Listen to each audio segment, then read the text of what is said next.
has seen, but who cares? In terms of cultural impact and relevance in the year 2024, Union is it. And then far down the list, you've got Am I Racist? By the way, another film, again, to no one's surprise, that made the short list is that Will Ferrell trans documentary, where he goes across the country with his trans friend. And, that one also made, again, a documentary that probably no one has seen, but hasn't had no cultural impact of any kind at all, but also made the list. Now, to be clear, of course, this is an entirely expected outcome.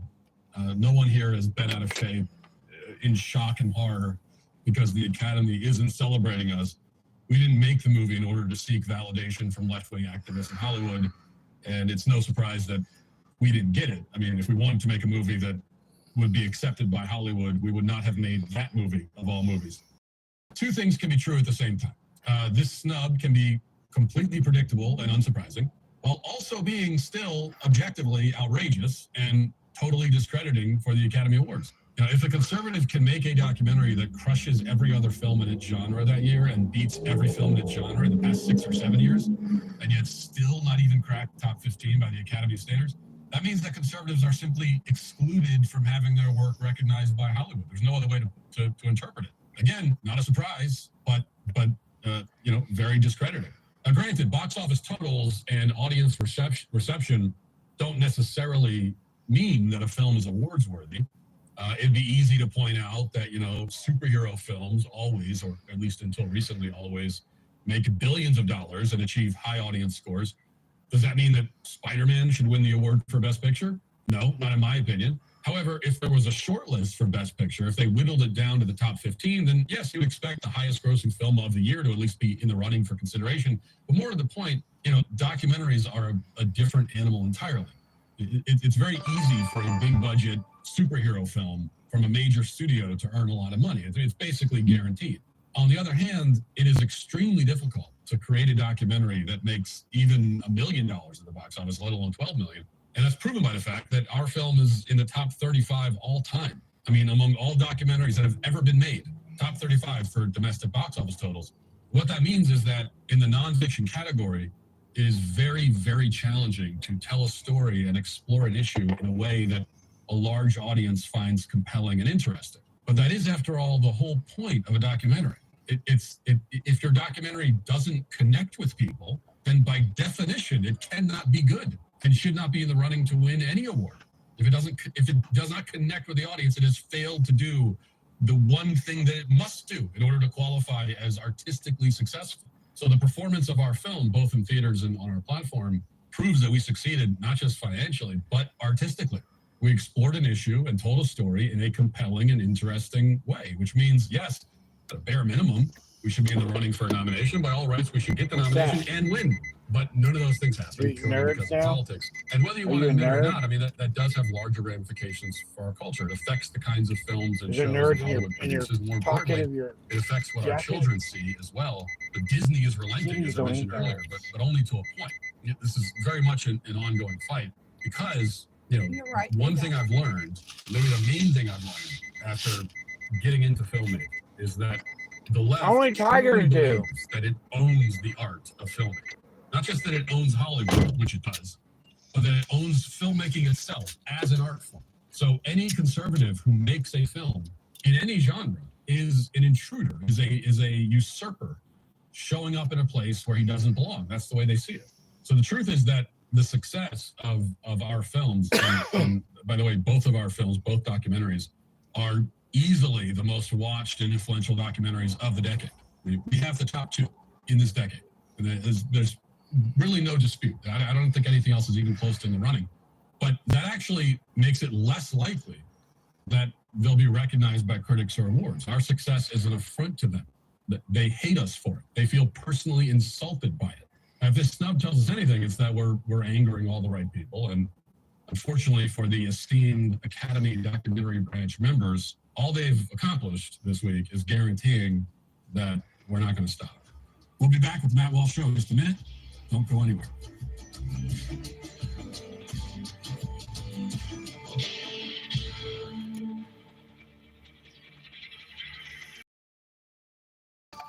There's only one Chris Plant. You can't ask somebody to speak English if you're going to give them a job in America. You can make them speak another language, but you can't require that they speak English. How about the DMV? No, no, no. Police officer need to speak English? Oh, that would be discrimination. How about air traffic controllers? Got to be able to speak English? Nope. Entertaining, irreverent, and clever. Make Chris Plant part of your day with 1370 WCOA. If you're an employer looking for dedicated and reliable staff, reach out to Easter Seal Senior Community Service Employment Program. They offer recruitment and placement services at no cost to you. Come through Easter Seals because everybody knows us. They know that we're going to send someone that's mature. So in most cases now, these are the best people to employ. The people that come here are very interested in going back to work. Come into Easter Seals. We can help you. Visit easterseals.com to learn more. We're in a hurry to grow up, to move out and move on. We race to get where we're going and never really live in the moment. We speed through life only to learn it's all too short. Life's too short. Don't speed through it. Stop speeding before it stops you. A message from the National Highway Traffic Safety Administration. You let him drive violin because you love him. And if you love him that much, love him enough to make sure he's buckled up and in the back seat. Find out more at nhtsa.gov/the right seat. Brought to you by the National Highway Traffic Safety Administration and the Ad Council. While I was lying in an army hospital in Germany, my parents got a letter that said I had 48 hours to live. They even sent a flag to put on my coffin. As America's veterans face challenges, I left the military with a traumatic brain injury, and when I got home, I fought depression, anxiety, and alcohol, and had nothing to look forward to. DAV provides a lifetime of support to veterans of every generation, helping more than 1 million veterans each year. With DAV's help, my world changed 100%. I was able to build a new life for myself. With the right support, more veterans can reach victories, great and small. I'm Madam Greathouse. Thank you for your service. And your victories inspire many more. Support more victories for veterans. For Beverly, winning the fight against vision loss means focusing on what's closest to her. The Foundation Fighting Blindness is committed to funding research to end blinding retinal diseases. The Foundation Fighting Blindness. Together, we're winning. Learn more at fightingblindness.org. WCOA and 104.9 FM is your station for news and talk.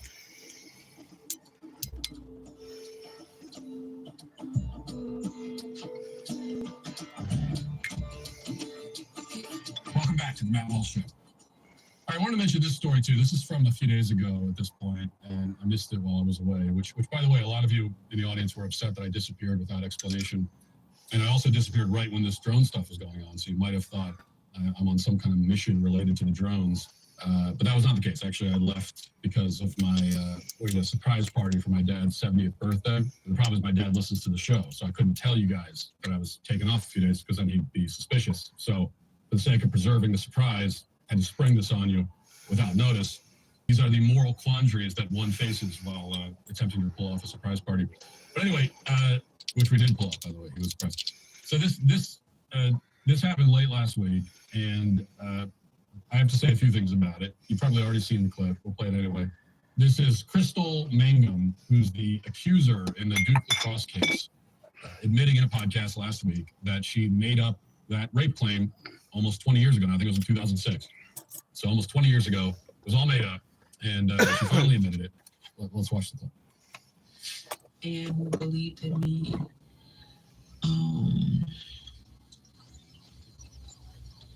And made up a story that wasn't true because I wanted validation from people and not from God. And I hope that they can forgive me.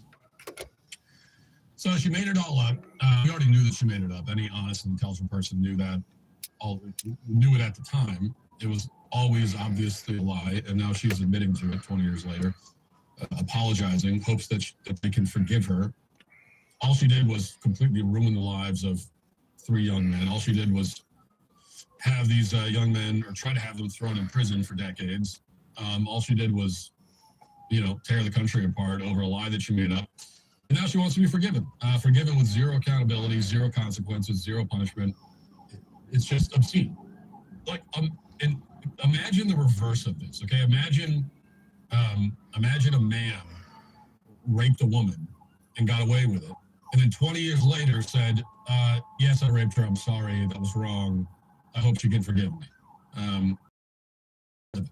No legal repercussions, no prison time, just an oops, sorry about that, I screwed up, and that's it.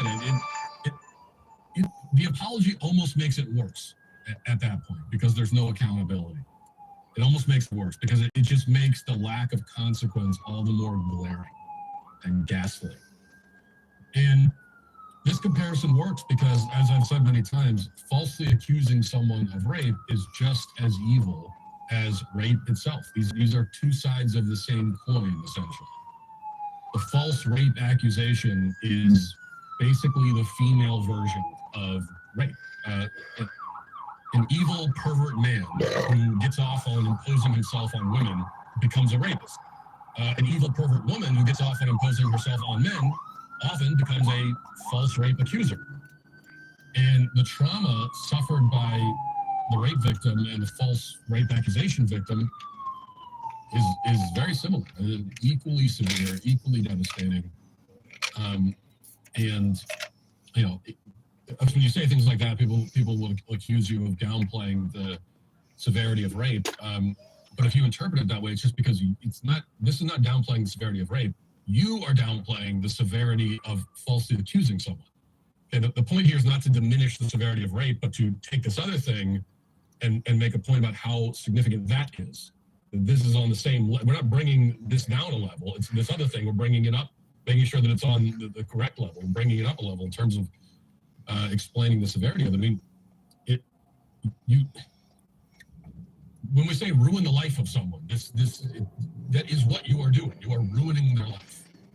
And those guys who are accused, I don't know where they are today. Hopefully they've been able to, pick up the broken pieces and build some kind of life. Your life isn't literally over. You continue living, hopefully. But you have just sent their life careening off on a new course that it shouldn't be on. And you've done this all with your false accusation. And in the meantime, and we can't understate the point that you are trying to put them in prison. You're trying to have them locked up in prison on false pretenses. So it's also kind of a form of kidnapping. I mean, that's what falsely imprisoning someone is, and that's what you're trying to do. You're trying to use the legal system to do it because you can't do it yourself, but that is what you're trying to do. We'll take a quick break to hear from our sponsors. Don't go anywhere.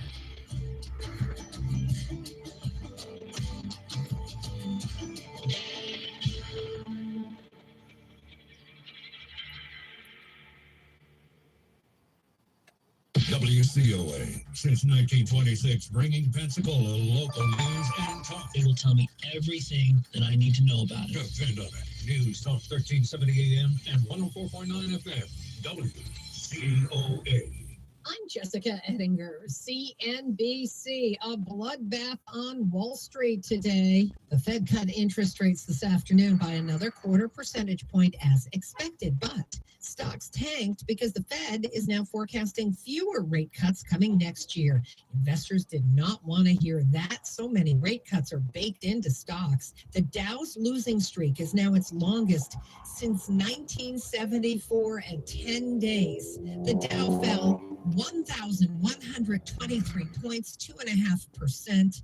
It was led lower by shares of Amazon, which tanked almost 5%. The S&P 500 index was down 178 points. That was almost 3%.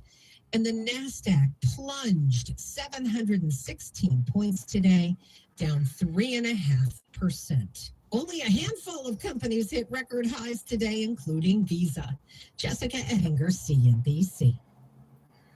Getting quality employees to fill positions in your company is essential, but finding those people can be a major hassle, unless you use ZipRecruiter. ZipRecruiter makes finding quality people a breeze. And right now you can try it for free at ZipRecruiter.com/free. With ZipRecruiter, one link sends your job to hundreds of top job sites. But more than that, ZipRecruiter's advanced technology identifies the candidates with the skills you need, sends you a list of great matches to review, then actively invites them to apply for your job. And the results speak for themselves. 4 out of 5 employers who post on ZipRecruiter get a quality candidate within the first day. That's right, the first day. Now you can focus on your business and let ZipRecruiter do the work finding the best people for you. See for yourself. Experience the ease, efficiency, and power of ZipRecruiter for free. Just go to ZipRecruiter.com/free. That's ZipRecruiter.com/free. ZipRecruiter.com/free. Question: what will you find on all over-the-counter or OTC packages to help you choose the right drug and use it safely? The answer: the drug facts label. This label lists the medicine's active ingredients and purpose, how much to take, and warnings you should know before using it. Remember, even OTC medicines you buy without a prescription can cause side effects you don't want. So follow the information listed on the drug facts.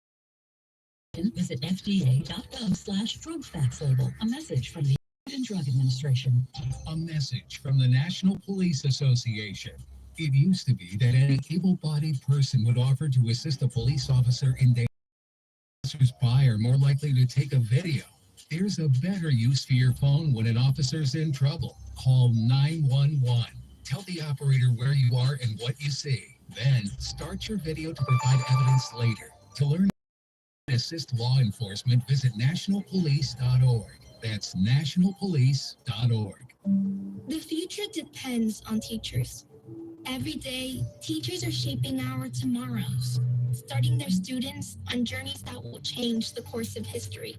Right now, in a classroom somewhere in the United States, there's a teacher inspiring a future scientist who will make preventing pandemics their life's work, sharpening the mind of an aspiring environmentalist who will help combat climate change, and generating possibilities for a student who will be the first in their family to graduate college.